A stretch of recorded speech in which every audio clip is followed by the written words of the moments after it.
alihi wa sahbihi wa wala ma'abat. Para ibu, para bapak dan hadirin rahmatullah.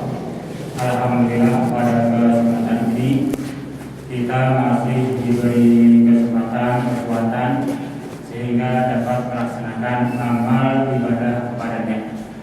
Mudah-mudahan amal ini dicatat oleh Allah sebagai satu amal ibadah yang Allah terima di sisinya. Amin ya rabbal alamin. Untuk mempersingkat waktu, insya Allah akan kita lanjutkan kajian kita dari kitab Al-Mawaqif Al-Usuliyah, yaitu nasihat-nasihat oleh Syekh Al-Usul, yang dimaksud adalah Syekh Muhammad bin Abu Bakar. Mudah-mudahan dengan kita mengkaji satu persatu hadis yang disampaikan dalam kitab ini, kita bisa memahami dan kita hanya berharap mudah-mudahan kita pun bisa mengaplikasikan, mengamalkan dalam kehidupan kita sehari-hari. Amin ya rabbal alamin. Untuk hari ini kita akan sampaikan hadis yang ke-6. Hadis yang ke-6 yaitu hadis susadisu. Hadis yang ke-6 dikatakan anak Abi Nasr Al-Wasiti, dari Abu Nasr Al-Wasiti, dia berkata, Sami itu aku mendengar. Ibu kira-kira aku siapa ini? Tadi kan dari Abu Nasr Al-Wasiti, dia berkata, aku mendengar. Yang mendengar adalah Abu Nasr. Sami itu aku mendengar Aba Roja'a Al-Atoridi, itu mendengar atas Abu Roja Al-Atoridi, ya hadasu, di mana Abu Roja Al-Atoridi ini sedang berbicara an Abi Bakr As-Siddiq radhiyallahu anhu, berbicara tentang sesuatu yang diambil dari Abu Bakar As-Siddiq.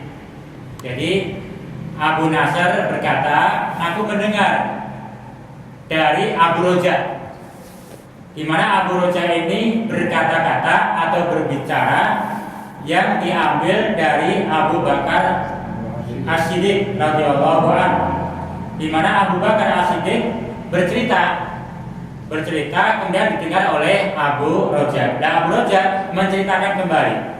Apa yang diceritakan? Dikatakan anna Arabian, bahwa ada seorang Arab Badui.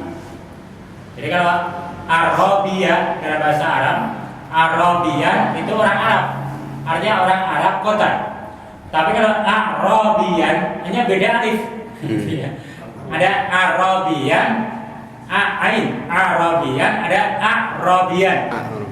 Arabian artinya adalah orang Arab gunung, orang Badui.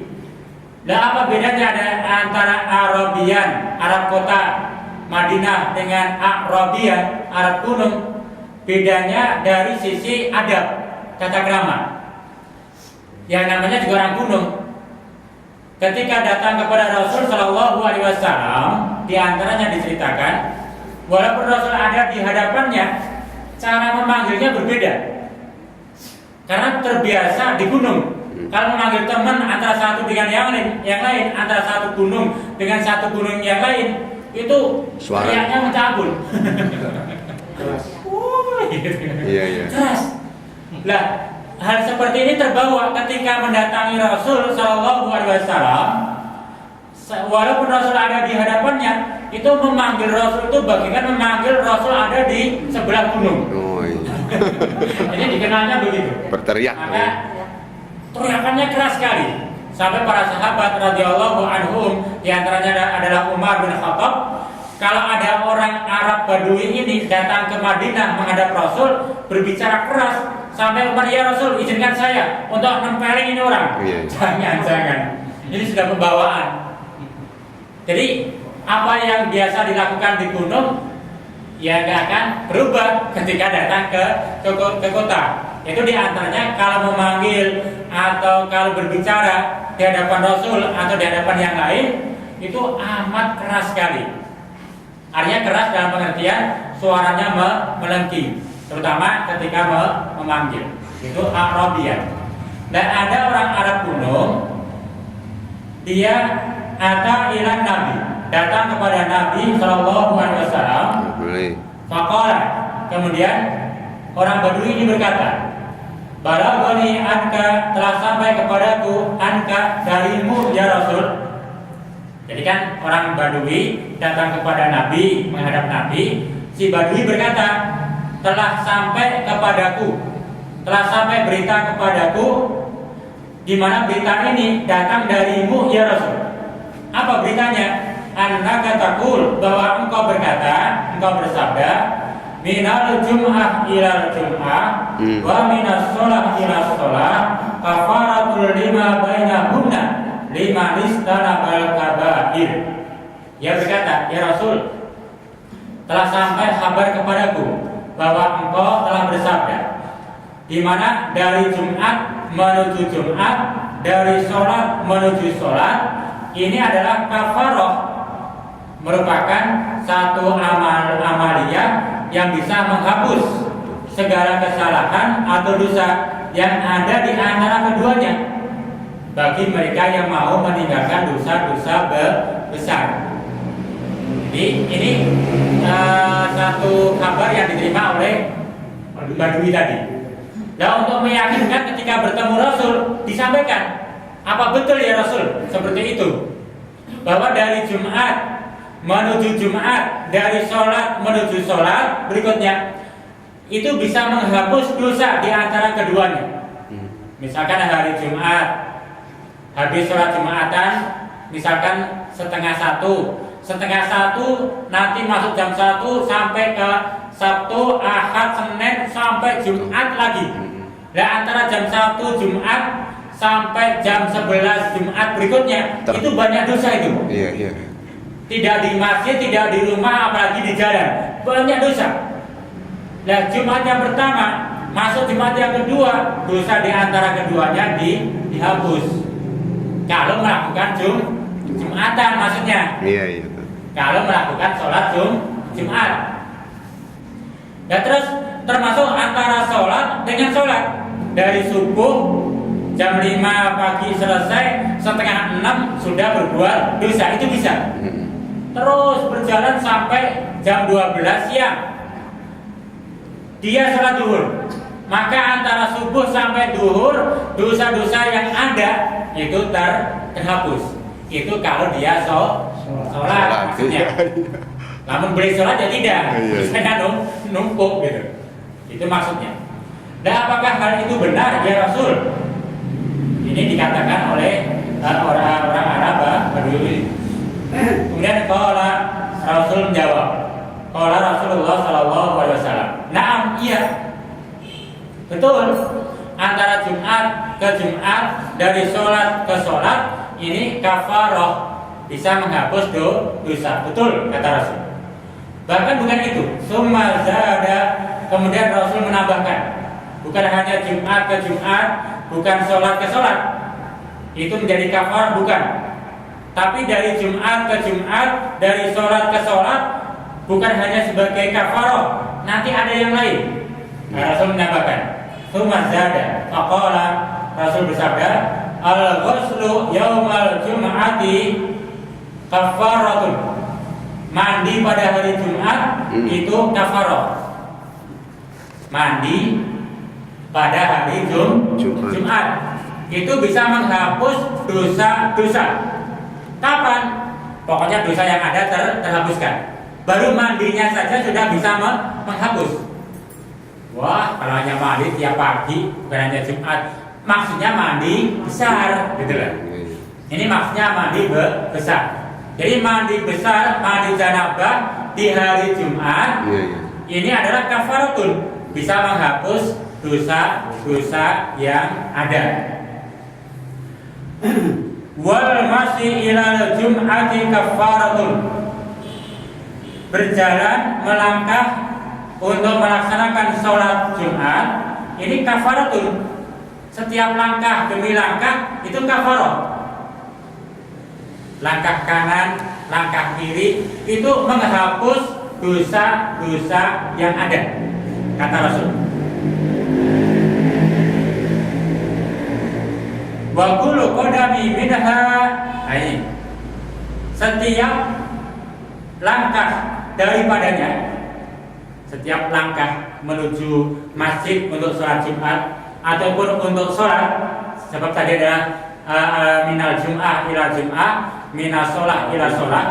Setiap langkah menuju masjid, setiap langkah itu ka'amali isrina sanatan, itu akan mendapatkan pahala bagaikan kita beramal selama 20 tahun. Subhanallah. Setiap langkah. Yang paling parah Pak Karta aja. Bisa dihitung langkahnya nih. Sedikit aja. Jadi setiap langkah itu langkah kanan, melangkah plak satu. Setiap langkah ini pahalanya seperti kita melakukan amal soleh selama 20 tahun. Subhanallah. Langkah yang kiri naik sama seperti kita melakukan amal soleh, amal kebaikan itu selama isrina sanatan 20 tahun. Semakin banyak langkah, subhanallah, begitu banyak amal pahalanya. Mas Liun yang jauh. Nanti sementara saya nanti. Jadi setiap langkah itu nilai pahalanya itu bagaikan kita beramal selama 20 tahun. Itu subhanallah. Setiap langkah. Itu setiap langkah ketika menuju masjid untuk sholat. Fa idza faragha minal jum'ah, dan apabila telah selesai dari melaksanakan sholat Jumat, ini punten bagi para bapak dan para ibu, setiap selesai melaksanakan sholat secara umum, setiap selesai dari melaksanakan sholat Jumat, ajizu bi'amali, itu akan dibalas oleh Allah, akan diberi pahala oleh Allah bagaikan dia beramal mi'atai sanatan, bagaikan beramal mi'atai sanatan 200 tahun. Subhanallah. Tadi kan setiap langkahnya 20 tahun. 20 tahun. Iya. Setelah selesai dari sholat bubar, itu pahalanya seperti beramal 200 Tahun. tahun. Subhanallah. Itu kalau kita menghitung pahala. Bapak-bapak yang sholat Itu kalau sholat Jumat, kalau ibu ya setiap sholat. Sebab tadi kan hadis minal Jum'ah ilal Jum'ah, minas sholat ila sholat. Jadi tidak dikhususkan Jumatnya. Walaupun hadis teks terakhirnya adalah setelah sholat Jumat. Tapi keumuman setiap selesai sholat. Jadi kalau sudah selesai sholat, pahala akan ditambahkan bonus terakhirnya bagaikan beramal 200 tahun. Banyak subhanallah. Naik motor. Nah, kata roganya muter. Nanti ada merasakan setiap pendelnya muter. Iya. Serba apa ini? Ya, insya Allah. Ini makanya bab yang ke-6 ini bab ke-6 oleh Syekh itu sebetulnya membahas tentang fil amal allati tamfuru ba'dud dunub, yaitu amal-amal yang bisa menghapus akan dosa. Termasuk diantaranya bisa memberikan pahala. Ini hadis yang ke-6.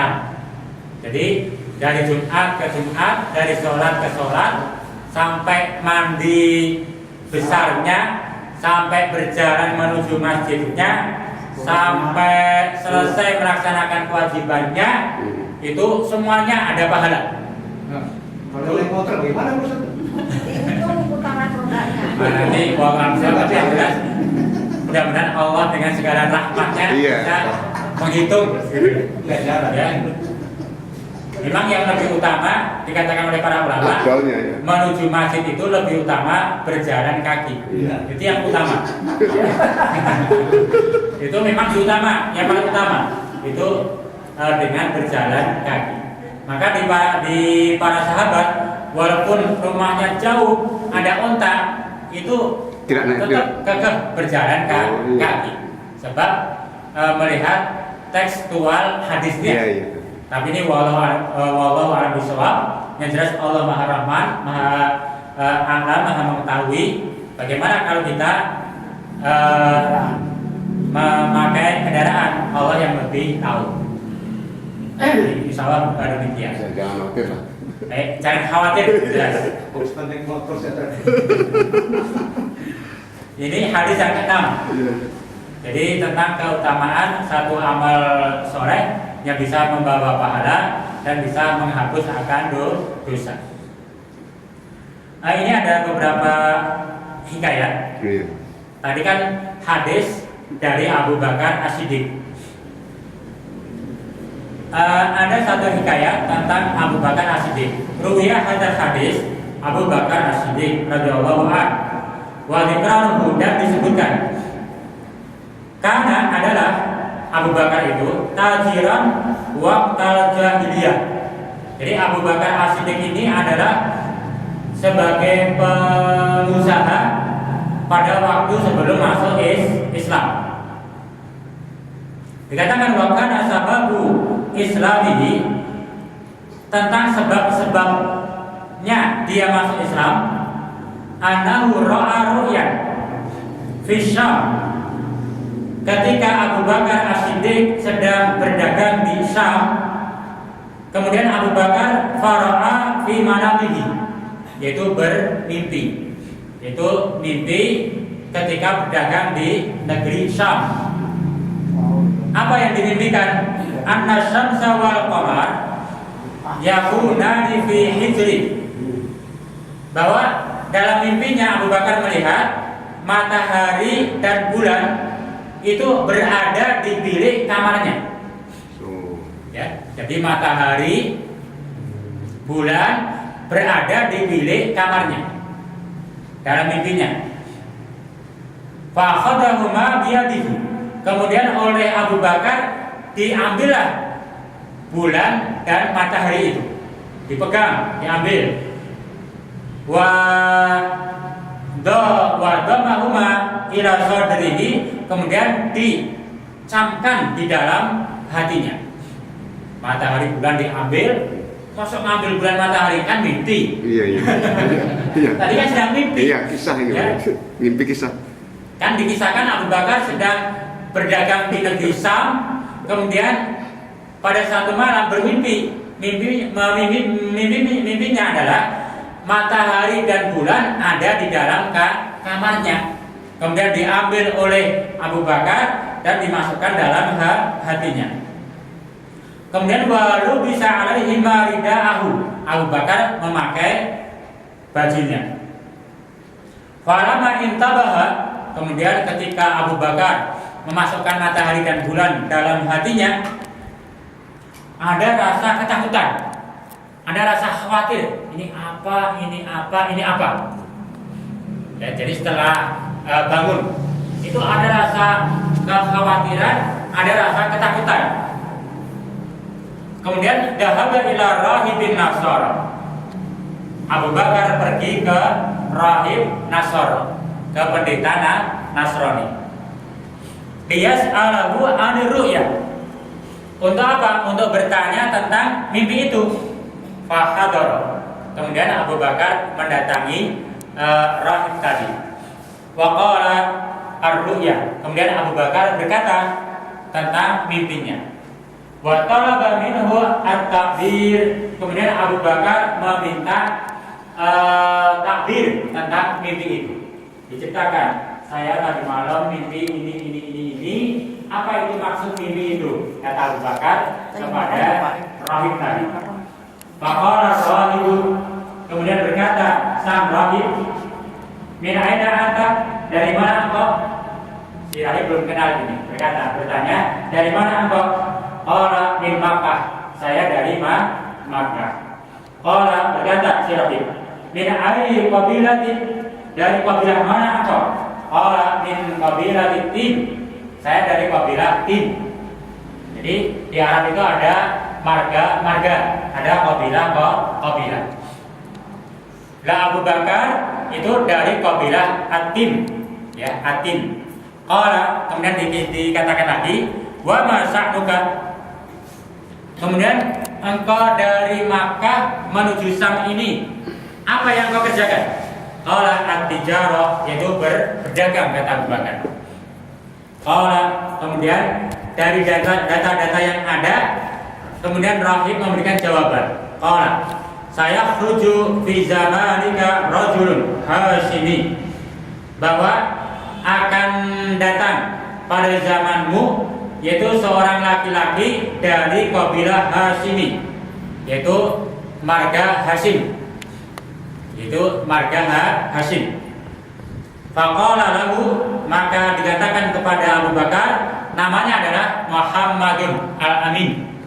Jadi akan datang pada zamanmu, wahai Abu Bakar, yaitu seorang laki-laki bernama Muhammad dan dikenal dengan Al-Amin. Itu dari min qabilati Hashim, dari kabilah Hashim. Wa huwa yakunu nabi akhiriz zaman, dan ia Muhammad ini akan menjadi nabi terakhir dari setiap zaman. Laula dzalika lima khalaqallahu samawati wal ardin, kalau bukan karena dia, Allah gak ciptakan langit dan bumi. Allah menciptakan langit dan bumi itu kenapa? Karena akan datang nabi terakhir, yaitu Nabiullah Muhammad sallallahu alaihi wasallam. Wa ma yakunu fihima wa ma khalaqa Adam wa ma khalaqal anbiya wal mursalin. Dan Allah tidak akan ciptakan alam semesta ini. Allah tidak ciptakan Adam, Allah tidak ciptakan nabi-nabi dan para rasul. Itu disebabkan karena nabi yang terakhir. Dan wa huwa sayyidul anbiya wal mursalin, dia Muhammad itu, kata si pendeta ini, adalah sayyidul al-anbiya wal mursalin, yaitu tuannya para nabi dan para rasul.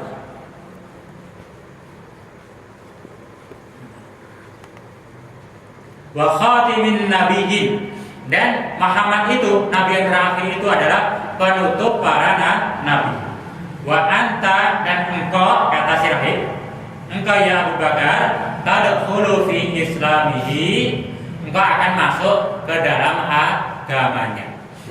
Jadi Abu Bakar pada saat itu masih beragama non-Islam, artinya masih orang kafir.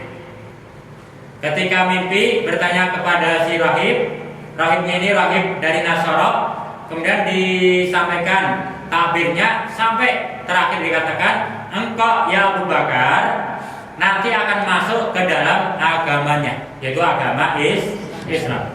Bahkan wa takunu waziron lahu, dan engkau akan dijadikan sebagai menterinya. Ini enggak main-main. Ini seorang pendeta yang banyak ilmu, bukan karena memiliki ilmu masa depan, bukan. Tapi pendeta ini bisa menjawab karena apa? Membaca kitab-kitab terdahulu. Taurat, Injil dibaca. Di Taurat, di Injil sudah ada berita tentang itu. Nah, rahibnya ini sudah tahu. Nah, ketika Abu Bakar datang, ini dalam kitab Injil ada, baru disampaikan. Jadi engkau akan masuk agama Islam, bahkan engkau akan diangkat sebagai menteri dari Nabi Muhammad, bahkan wa khalifah min ba'dihi, engkau akan diangkat sebagai khalifah setelah meninggalnya Nabi itu. Wa hada ta'bir ru'yaka, inilah gambaran, yaitu mimpimu, dikatakan oleh si rahib tadi. Tsumma qala, kemudian karena disampaikan itu oleh Abu Bakar, dikatakan wajatu na'atuhu wa sifatuhu wa fit Taurah wal Injil wa Zabur. Aku dapatkan sifat-sifat tentang Nabi itu berada di Taurat, di Injil, dan di Zabur. Wa anni aslamtu lahu, dan aku pun menyatakan Islam kepadanya. Jadi Nabi Muhammad belum diutus. Ketika Abu Bakar telah mendengarkan takbir tentang mimpinya, kemudian dicari dalam Taurat, dalam Injil, bahkan dalam Zabur, ada di sana dan didapatkan itu. Kemudian pada saat itu Abu Bakar sudah menyatakan, aku akan masuk Islam. Wa katamtu islami, dan aku akan sembunyikan Islamku. Kenapa? Khaufan minan nasara, sebab aku takut dari orang-orang Nasrani. Maka falama sami'a Abu Bakar radhiyallahu an minar rahib sifatun nabi raqqa qalbuhu wastaqa ila ziyaratihi wa qadama ila Makkah wa talabahu fa wajadahu. Jadi setelah mendengarkan tadi, dia mendapati di dalam Taurat, Injil dan sebagainya, Zabur tentang sifat Nabi Muhammad. Bahkan Abu Bakar menyatakan akan keislamannya, tapi masih takut itu. Kenapa? Karena takut dari kalangan orang-orang Nasara. Nah, sesampainya di Makkah, maka Abu Bakar As-Siddiq itu mencari mana ini yang namanya Muhammad ini, yang telah disampaikan dalam kitab Taurat, Injil dan Zabur, yang diterangkan oleh pendeta itu. Tentang ciri-cirinya, sifat-sifatnya semua diterangkan semua. Kemudian dicari. Dan Abu Bakar amat sangat rindu untuk bertemu dengan Rasul itu. Nah, kemudian dicari, kemudian didapatkannya.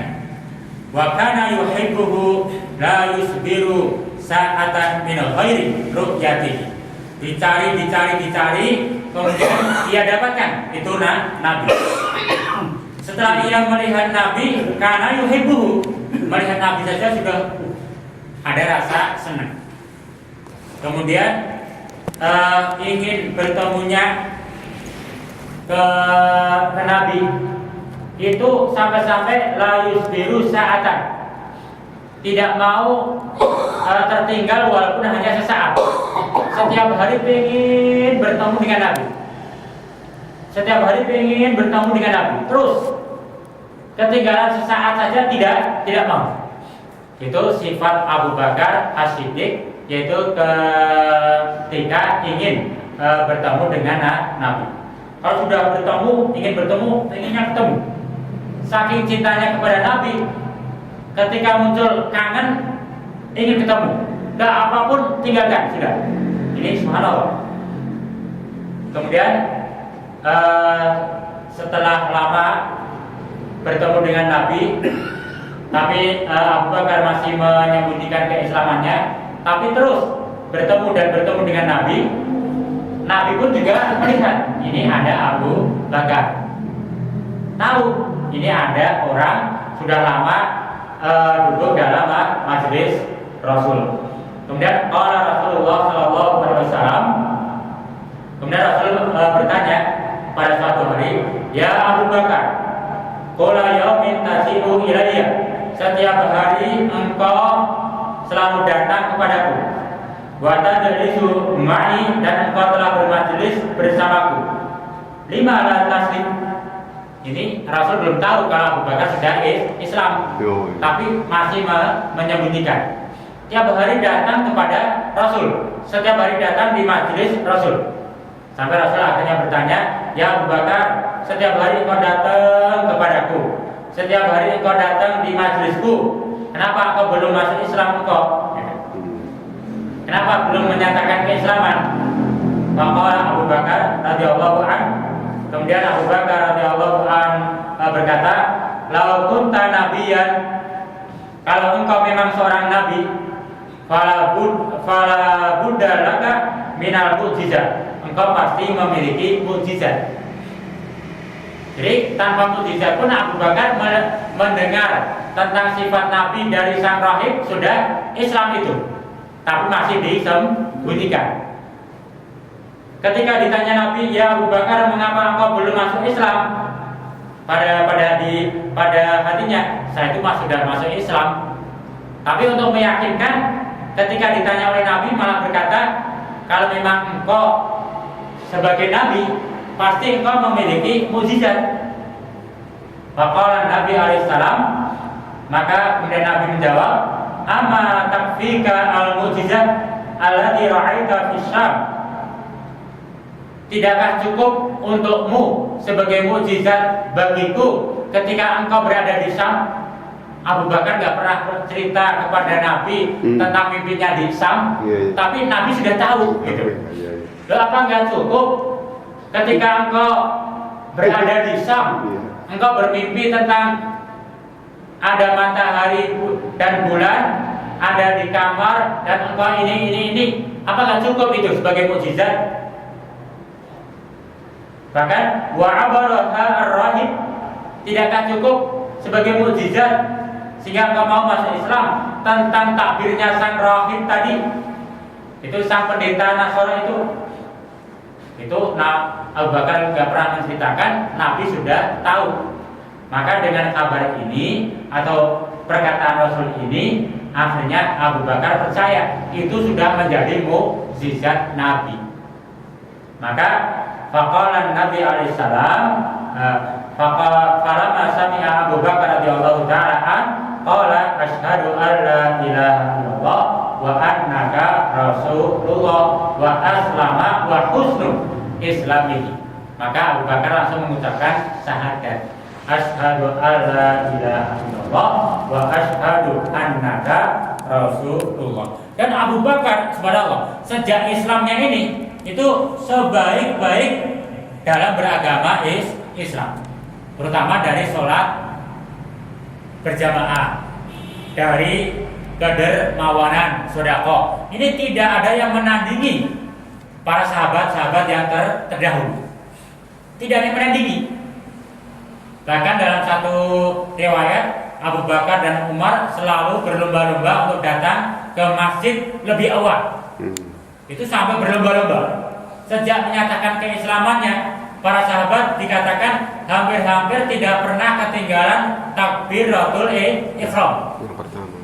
Semua sahabat ketika sudah menyatakan Islam, maka tidak ada satupun para sahabat tertinggal takbiratul ihram.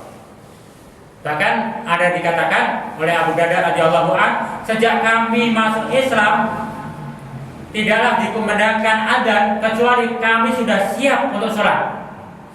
Artinya sudah berwudu. Itu tingkatan para sahabat. Lebih khusus Abu Bakar dan Umar, jangankan muadzin mengumandangkan adzan, muadzin belum datang ke masjid, Abu Bakar dan Umar sudah lomba. Subhanallah ya. Itu subhanallah. Itu Abu Bakar dan Umar. Karena Umar datang ke masjid sudah ada Abu Bakar. Iya. Diriwayatkan, dihikayatkan di waktu subuh. Aduh, Abu Bakar sudah ada.